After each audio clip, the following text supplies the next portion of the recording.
Welcome to the Obvious Podcast. This is episode number 72. I'm Sonny Macon.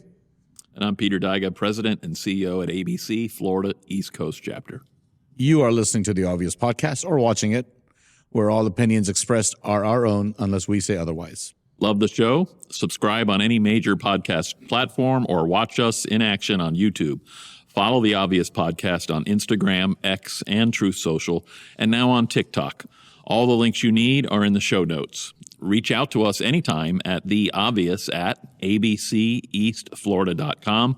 And if you're enjoying the ride, help others find us by leaving a review wherever you listen.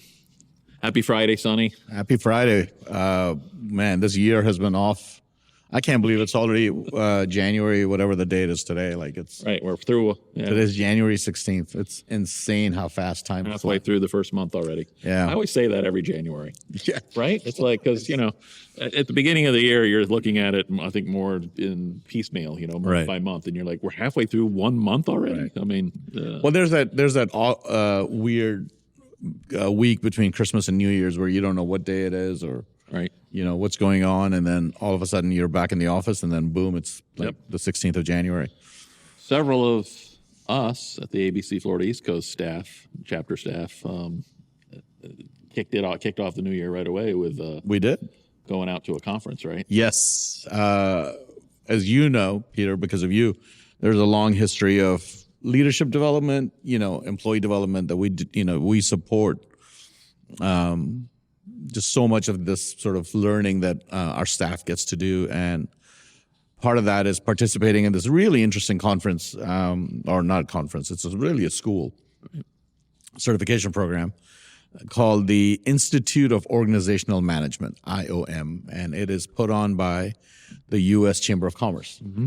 And they have picked 4 cities around the country. Mostly they are all kind of secondary college towns, and they're like a pain in the butt to get to. Yeah. And they do this. They do the classes on these college campuses, and they bring in these thought leaders, and you learn how to run. It's a 4-year program. It's a 4-year program. So you go for a week over the course of 4 years. 4 years. So, and it's a pretty old program too. I don't know exactly when they started it, but it's been around a while. So I found out this past week in the program in Tucson, Arizona, mm-hmm. has been meeting at the University of Arizona for like 103 weeks. So, would that be 103 years? Holy cow!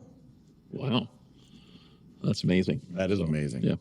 So anyway, somebody had asked, I think we had referenced this to some of our leadership, and they were like, is this just for nonprofit? And in essence, it is, right? It's for chambers, nonprofits, trade associations. So, it's to learn how to, manage them effectively, grow. Mm-hmm. But I wanted to ask you, we have because we deal with volunteer leaders and absolutely strategic planning and nonprofit laws. The difference between management and governance. Financials are different. Yeah. And anyway, it's exactly. We make it available to anybody who has any kind of an interest here. There's certainly 67 ABC chapters around the country, all of which have a president and CEO and management, but there's thousands upon thousands, if not hundreds of thousands of nonprofits and chambers and whatnot. If anybody ever wanted to get into this business, we want to encourage that. Yep. So, and we had a very distinguished group from our office go. Mr. Producer went for his first year. Our head of IT went. His first year too. He asked to go. Our development director for the foundation, he went as well. I think it was his 3rd year. Mm-hmm. I was there. And it's such an interesting, group of people. Obviously, there are people from all over the country. And you just realize, I just realized, and I think our team just realized, there were a lot of questions in classes like, does your organization do this? And does your organization do that? Sure. And talking about best practices. Yeah, I mean, that's part of it, right? Mm-hmm. With your classmates and developing a relationship with them and learning from one another. So, exactly. Yeah. And so we... obviously we have a rich history of developing our staff here and supporting that development, right? Like, it's not just... I want to say a word about that. Go for it.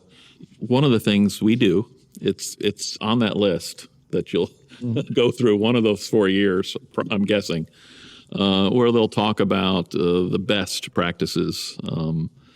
The best nonprofits will do a assessment of their board. So, and in fact, we do that. So sometimes, usually during summer, we ask our board to do a self-assessment, and we ask them about a whole range of different things. And one of the ones, by the way, we score, I forget, there's a name, I think, for the scale, 1 to 5. I forget what the name is, but we use that scale, and almost everything scores 4 or higher. Which is great, which means our board is very comfortable in a lot of these governance areas. But the one that scores the lowest, closer to 4 rather than 5, or one of the ones that consistently does, is the board's level of comfort or understanding about how much we support as a chapter of professional development. Yep. And it's always been frustrating to me because they approve the budget every year. I mean, we spend a fair amount of money as an organization, and it's not just things like IOM. It can be online classes. It can be as you can imagine. That's it. Webinars. It could be a whole host of professional development conferences, many of which are ABC. You learn a lot from going to them. So in any event, we do have and it predates me. I mean, I'm a graduate of IOM, and my predecessor and mentor, Dan Shaw, encouraged me to go. I think I graduated in 2005, so it's been 20 years or so. But it was instrumental for me. And you also went to Tucson campus. I did. So did most of our staff. And I think we all pick it because it just fits best for our schedule. You get too much into the year, and But in case you're wondering why this episode is called Raising Arizona, because we all spent a week in the desert. But what a strange city that is, right? Like, I love the fact that the airport is so small, but it is just such a combination of dumpy and beautiful. Like, it just, you're driving around, you're like, what is this place? And then you look at the mountains and the sky, sort of clouds touching the top of the mountains. Beautiful. I remember when I went, there was a resort town, a ski town, very close. I think I drove up there. There's no snow at then, although there could be, right? Early January. I think it snowed. But isn't that crazy? You're in Phoenix and you're in Tucson, Arizona, and like within driving distance, there's a ski town or a ski resort. Yeah. I think it's known for the airplane or whatever graveyard. And yes, there was that I did see. Another relic of the past is missile silos. Yep. I think there's some missile silos there that I toured. Some iconic churches in the desert, the white Pueblo, more Mexicano architecture. Great Mexican food, by the way. Like, good Mexican food. You realize how terrible the Mexican food in Florida is when you eat in Arizona. That's for sure. Yeah, you don't come to Florida for Mexican food. That's for sure. Cuban is good here, right? Other Latino foods, great. So, but any event, it is an interesting place, and as you mentioned, all 4 of the locations are usually these second tier, except for Philadelphia. There's one in Madison, Wisconsin, Athens, Georgia. But they're all tied to a school. They're all tied to a school. So, and the one in Tucson is great. You're in kind of the thick of the campus. Yeah, absolutely, right in the middle of it. Yep. And it's a very interesting, unique sort of idea and how to sort of perpetuate and populate best practices in this industry. And it just wasn't us. There were other ABC chapters as well. I know Central Texas had somebody there. Heart of America. That's New York, right? Heart of America? No, that's Missouri, Kansas. Missouri, that's right. Keystone, which is Pennsylvania, and then Western Washington, which is Western Washington. So Washington State, not D.C. There was that many ABC folks there. Yeah, there's you guys even snapped a picture. Yeah, different ABC chapters, very different people. Yeah. So that's phenomenal. That's pretty cool. That's just one of the 4. So yeah, it's one of the 4. That's great that ABC is chapters around the country are doing that, and that you all have that. Group within a group, so to speak. And then you meet these people that are like running these associations. Like I met this lady from Washington, D.C., and it was like the Gravel Association, and she's like, I'm in the rocks business. Yeah.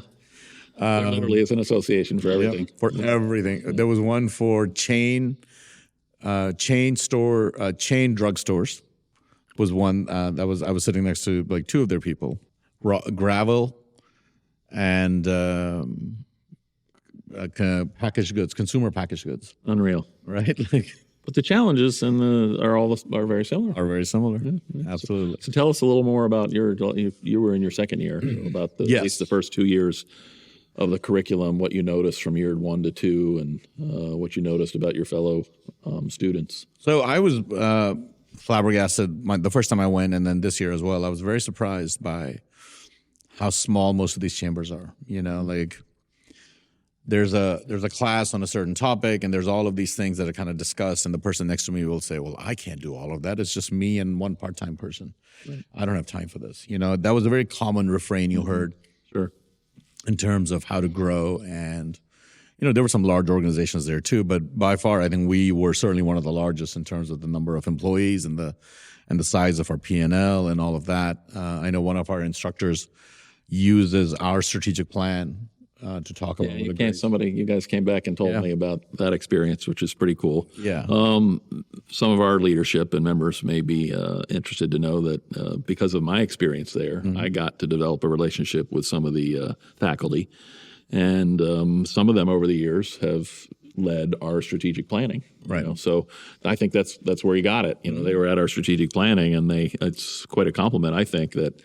He's a faculty member at IOM, and he uses us as a positive example of an organization that's doing it well, I think. Absolutely. So, it's pretty cool. So that was, I think that affirmation and confirmation that how many of these best practices we do that are baked into our DNA already, and I think it's because of your leadership and your expertise in this arena, and then the fact that you are also an IOM grad, I think it's comforting, right? You're listening to this, you're watching this, and there are people taking furious notes because to them it's new information, but to me it's we've done this for a long time at our organization. Sure.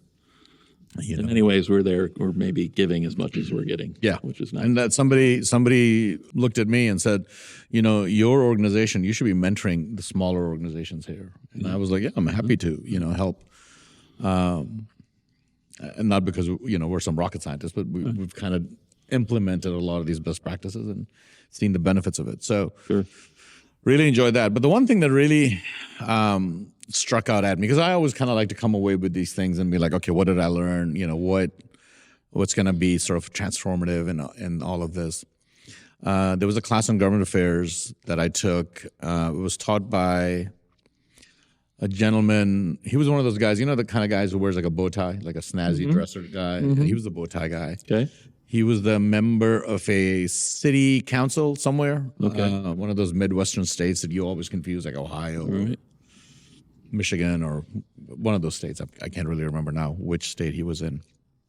But he had a very thorough presentation. And, you know, because so many organizations, so many people are in so many different levels of development of their organization. So he has to kind of start at the basics.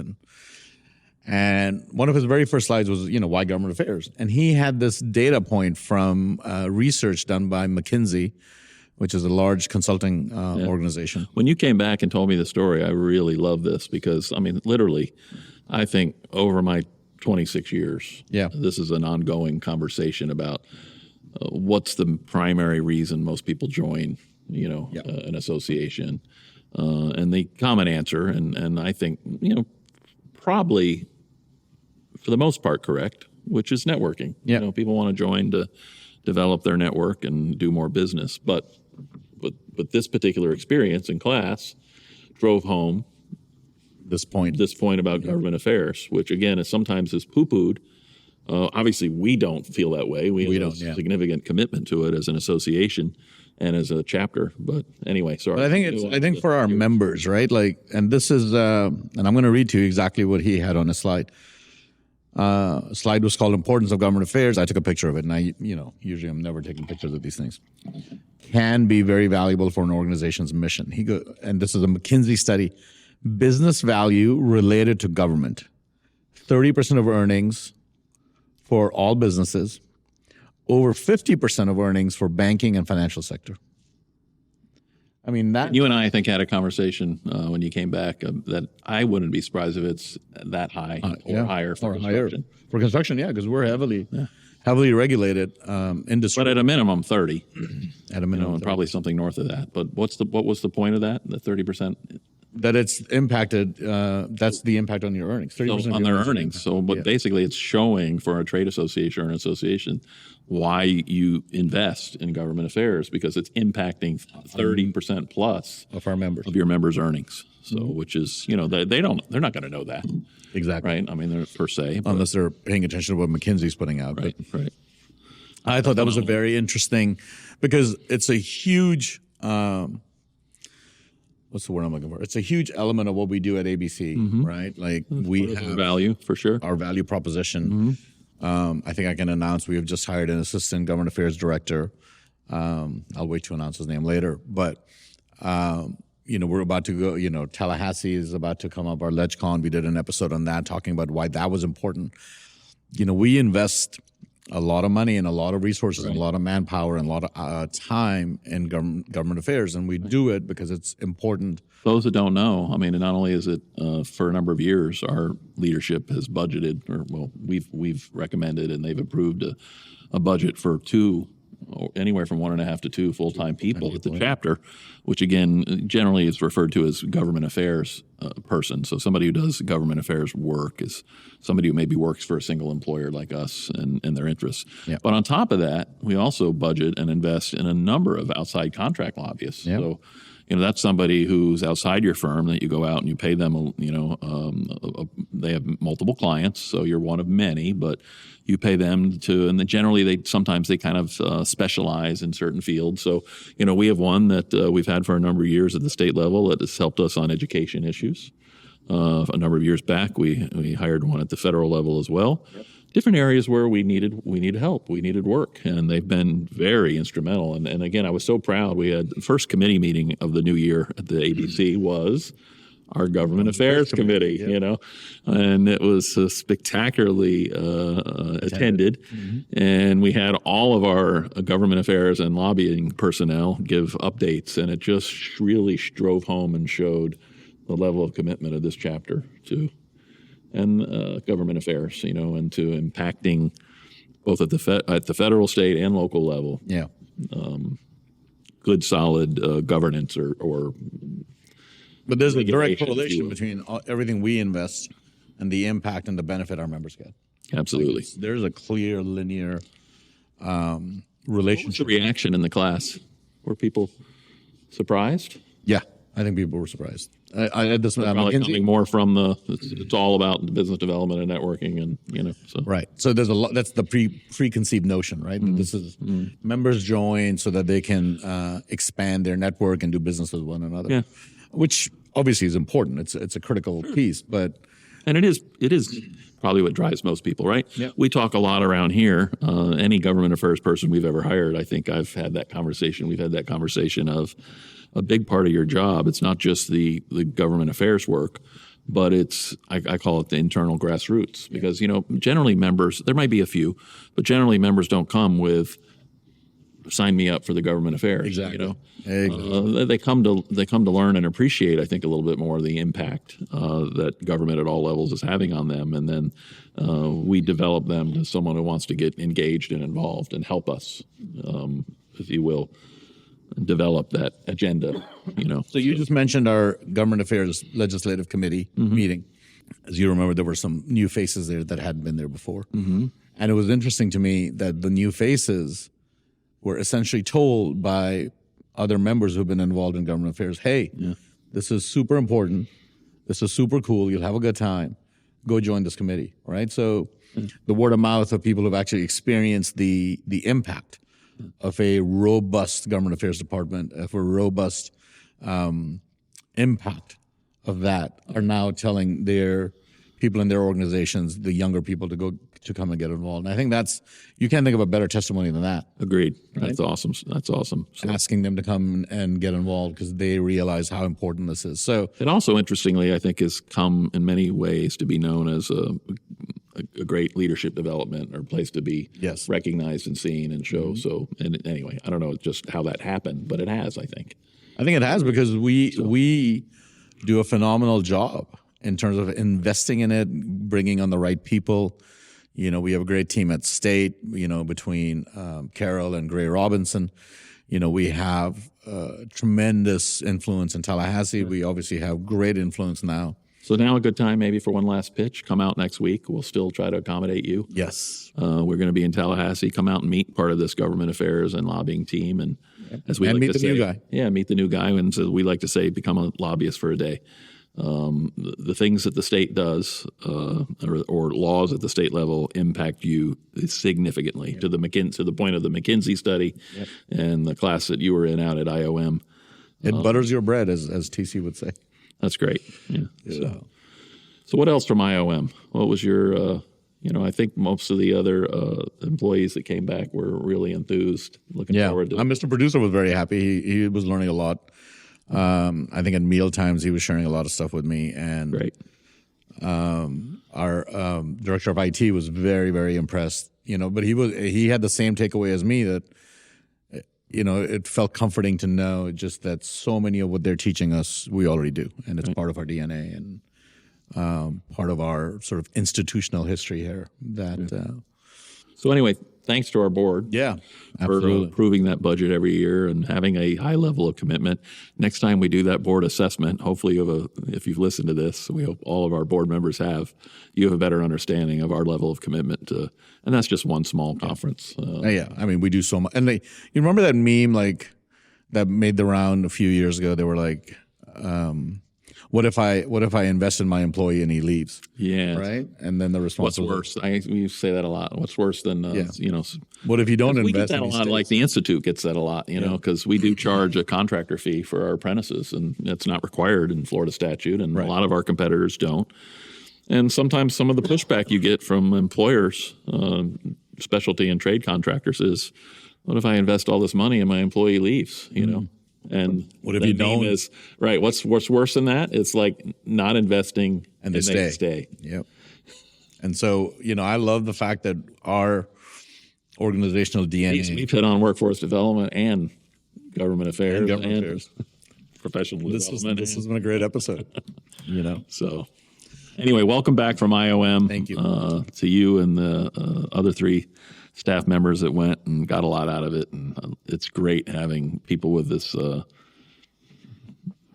new knowledge and maybe even a different level of appreciation about the organization and the things we're achieving here. Absolutely. So thanks for being part of it, our listeners. Yes. So thank you for listening. If you're not a member, we want you to join too. Yes. So email us. We'll hook you up. Yep. The obvious at abceastflorida.com. Thanks for listening. We're honored to have you, and that you've honored us with your time. We look forward to sharing another episode with you next Friday. See ya. Ciao.